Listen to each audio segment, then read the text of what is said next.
السلام علیکم. ڈاکٹر دانش real focus کے ساتھ حاضر ہے. آج ایک بہت اہم بریکنگ کے ساتھ میں اپنے پروگرام کا آغاز کر رہا ہوں، اور وہ یہ ہے کہ ایک اہم ذرائع کے ذریعے مجھ تک بھی یہ بات آئی ہے اور اس کو میں آپ تک لانا چاہتا ہوں، اور وہ کیس کی نوعیت کے لحاظ سے وہ بات صحیح نظر آ رہی ہے. اور وہ یہ ہے کہ ثاقب نثار صاحب کا آپ کو پتہ ہے کہ اس وقت 3 کیس میں ثاقب نثار صاحب کی انوالومنٹ ہے، اور تینوں کیس اس وقت جو ہے وہ اسلام آباد ہائی کورٹ میں موجود ہے. مثلا پہلا کہ جناب ثاقب نثار صاحب کے حوالے سے جج ارشد ملک صاحب کی ویڈیو موجود ہے، جو کہ آلریڈی فورنسک ہو کے ناصر بٹ صاحب نے اسلام آباد ہائی کورٹ میں جمع کی ہے کہ اس کا فیصلہ کیا جائے، جو ابھی تک پینڈنگ ہے. ٹھیک ہے.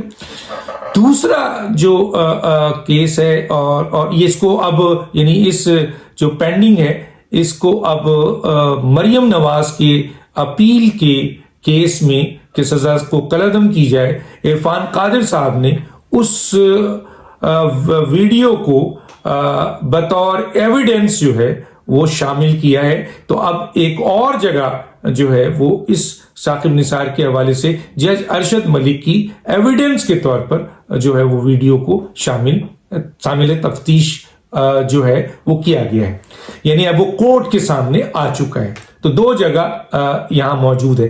تیسری جو امپورٹنٹ جگہ ہے وہ ہے آپ کے رانا شمیم صاحب کی جو اسٹیٹمنٹ ہے، جس کے اوپر رانا شمیم صاحب کو چارج شیٹ بھی ہوئی ہے، اور ظاہر ہے چارج شیٹ کے اوپر ابھی انہوں نے جواب دینا ہے. اور اس سلسلے میں ان کی جو آرگومنٹس ہے وہ آرگومنٹس بھی یہی تھا کہ آپ مجھے تو چارج شیٹ کر رہے ہیں، لیکن جن صاحب کے حوالے سے بہت ساری باتیں ہیں اس میں اس میں ابھی ڈیٹیل میں نہیں جا رہا، لیکن جو بہت ہی اہم نقطہ ہے وہ یہ ہے کانٹینٹ آف دس حلف نامہ، جس پہ وہ قائم ہے اور وہ زندہ بھی ہیں. اس حلف نامہ کی حقیقت ختم ہو جاتی ہے جب خود حلفیہ بیان دینے والا شخص کھڑا ہو کے عدالت میں ان تمام کانٹینٹس کو کہہ رہا ہے کہ یہاں میں نے یہ کہا ہے، میرے ساتھ یہ ہوا ہے. تو ثاقب نثار صاحب کے حوالے سے وہاں پہ بھی یہ انوالومنٹ ہے کہ انہوں نے as a chief justice of Pakistan کسی عدالتی جج کے ذریعے اہم ترین کیس کے اوپر اثر انداز ہوئے ہیں.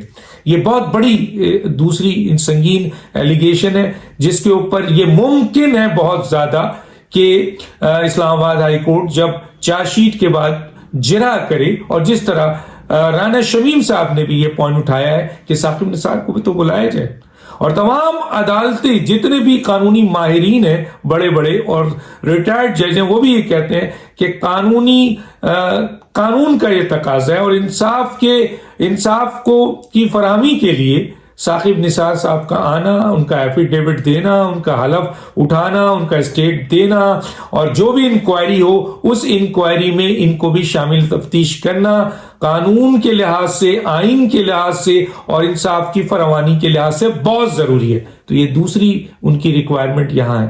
اور تیسری ریکوائرمنٹ آپ کو پتا ہے کہ ان کی ایک آڈیو تھی جس کو احمد نورانی صاحب نے فورنسک کرا کے آپ کے آنر ہوا ہے وہ، اور وہ جو فورنسک ہوئی ہے وہ امریکن فرم ہے، اور وہ فرم امریکہ کی بہت سی عدالتوں میں جسٹیفیکیشن دیتی رہی ہے اپنی فورنسک آڈیو کے حوالے سے. تو گویا ایک نامور ادارے نے دیا. اس کے باوجود اسلام آباد ہائی کورٹ نے اٹارنی جنرل آف پاکستان کو یہ ٹاسک دیا ہے، اور بار کونسل کو بھی، کہ وہ کوئی نام سجیسٹ کریں جو کہ اس آڈیو کی جو ہے اوتھینٹسٹی کے لیے فورنسک کرائی. بہت بڑا فیصلہ ہے اسلام آباد ہائی کورٹ کا، بڑا جرأت مندانہ فیصلہ ہے. یہ میں فیصلے کے اوپر بات کر رہا ہوں، اور یہ بڑا جرأت مندانہ فیصلہ ہے اور بڑا اہم فیصلہ ہے، کیونکہ اب اٹارنی جنرل آف پاکستان جنہوں نے ریزائن دے دیا ہے پرائم منسٹر کو، اور کیوں ریزائن دیا ہے وہ میں آگے چل کے بتاؤں گا، تو اب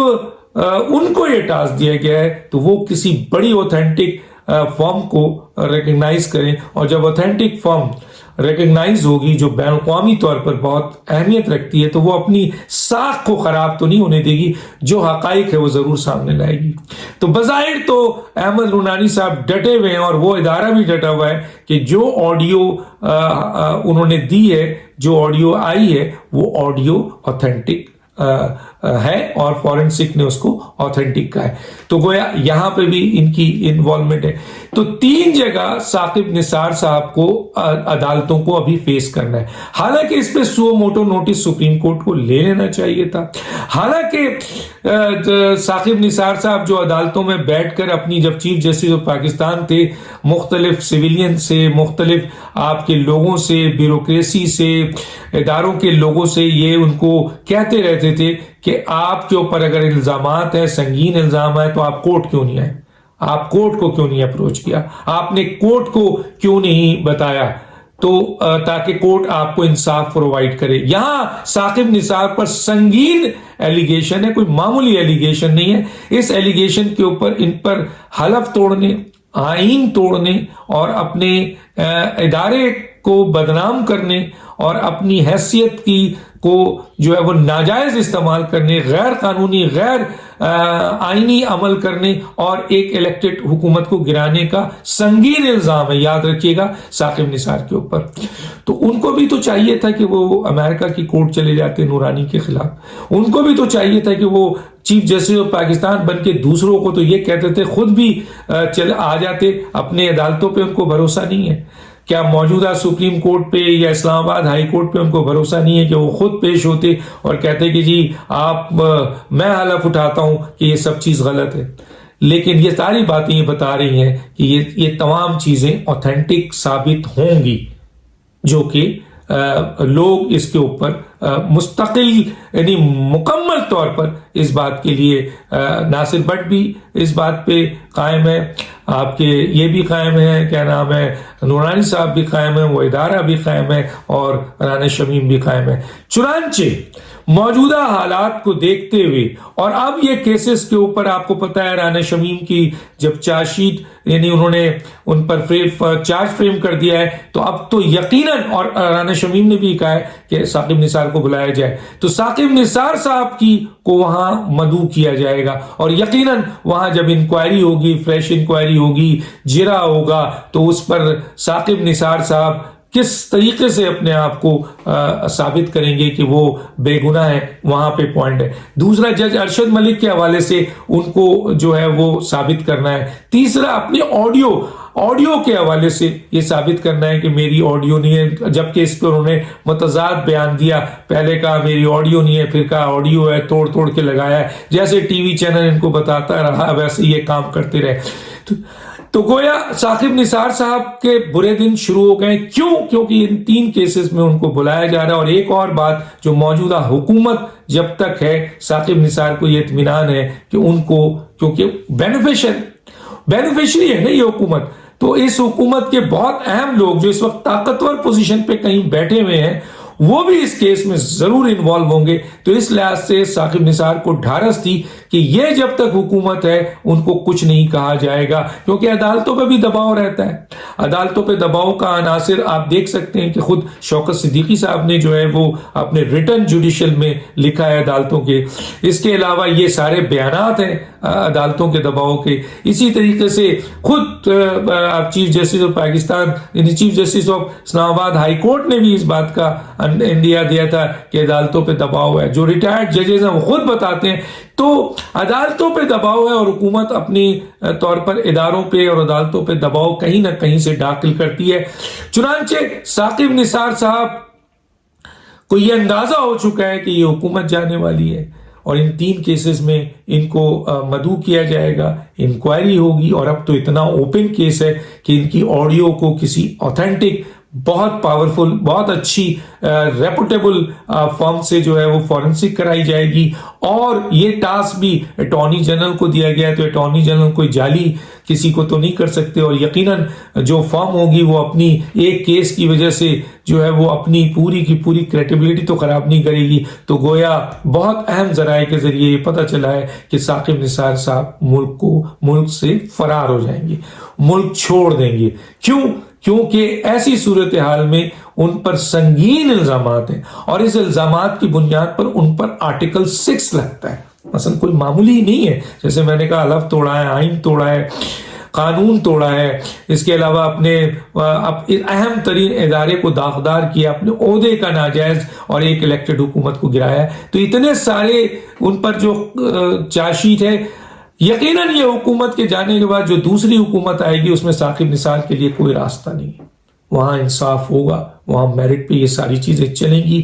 اگر عدالتوں پہ دباؤ ہوتا ہے تو اس حکومت میں عدالتوں پہ دباؤ نہیں ڈالا جائے گا اور عدالتیں انصاف کی بنیاد پر یہ فیصلے کریں گی. اور اب ثاقب نثار کو پتا ہے کہ عمران خان صاحب کی جو پوزیشن ہے اس میں ان کی حکومت تقریباً جا چکی ہے، جانے والی ہے، ان کو بھی اس بات کا اندازہ ہے. تو گویا اب وہ ہٹیں گے، اہم ترین لوگ جو مختلف پوسٹ میں بیٹھے ہیں وہ گریں گے، تو پھر ثاقب نثار صاحب اکیلے ہو جائیں گے. چاہے اس کے بعد وہ بعد میں چیختے رہیں کہ مجھے فلاں نے کہا، مجھے فلاں نے کہا، اس کی کوئی اہمیت نہیں ہوگی، کیونکہ آج وہ تمام چیزوں سے میڈیا میں ڈینائی کر چکے ہیں کہ میں ایسا نہیں ہوں. لیکن جب یہ چیزیں آ جائیں گی اور ثابت ہو جائیں گی تو پھر ثاقب نثار صاحب کسی اور کو انوالو کریں، وہ پھر سیکنڈری ہو جاتا ہے. تو گویا موجودہ حکومت کے جانے کے اوپر اور ان 3 کیسز میں جکڑ جانے کی بنیاد پہ ثاقب نثار صاحب کے لیے راستہ صرف ایک رہ گیا ہے، جو اہم ترین ایک ذرائع کے مطابق کہ وہ ملک چھوڑ رہے ہیں، ملک سے فرار. آپ اس کو کچھ بھی کہہ لیجئے، بھاگ رہے ہیں، فرار ہو رہے ہیں، ملک چھوڑ رہے ہیں. ان کیسز کا سامنا نہیں کرنا چاہتے، کیونکہ کیسز کا سامنا کرنا چاہتے تو خود عدالت پہنچ جاتے، خود اس نورانی صاحب کے اور اس ادارے کے خلاف امریکہ میں کیس کر دیتے. لیکن وہ ملک سے جا رہے ہیں، فرار ہو رہے ہیں، بھاگ رہے ہیں، کیسز کا سامنا نہیں کرنا چاہ رہے ہیں اور اپنے آپ کو بچا رہے ہیں. تو یہ ساری چیزیں جو ہیں وہ سمجھتے ہیں کہ شاید اس طریقے سے وہ اپنے آپ کو فزیکلی تو شاید بنا دیں، لیکن جس طریقے سے یہ چیزیں آ چکی ہیں اس طریقے سے ان کا نام اور انہوں نے ان کی جو پوزیشن ہے وہ تو عام آدمی کے سامنے بے نقاب ہو چکی ہے. اور لوگ اب ان کو ایک ایسے جج کی حیثیت سے یاد کرتے ہیں جس نے اس عہدے کو سیاہ کیا، اس ادارے کو جو بہت ہی اہم ادارہ ہے اس کو سیاہ کیا اور ایک الیکٹڈ حکومت کو گرایا اور بہت بڑی سازش میں شامل ہوا، آئین اور قانون توڑا، آرٹیکل 6 کے مرتکب ہوئے. تو ایسی صورتحال میں وہ فزیکلی یہاں رہ کر یہ تمام چیزیں ثابت ہوتی ہیں. تو اس سے بہتر ہے، کسی نے ان کو مشورہ ضرور دیا ہوگا کہ جیسے دوسرے لوگ نکل گئے ہیں آپ بھی نکل جائیے، کم از کم آپ اپنی جان تو بچائیے. تو ثاقب نثار صاحب ملک چھوڑنا چاہ رہے ہیں، اپنے آپ کو یہاں سے نکالنا چاہ رہے ہیں، اور اس کا گراؤنڈ میں نے آپ کو بتا دیا کہ یہ ساری چیزیں اس وجہ سے ہو رہی ہیں. تو گویا حکومت تو نہیں کرے گی، کیونکہ حکومت جب تک ہے ثاقب نثار صاحب کو تحفظ ہے.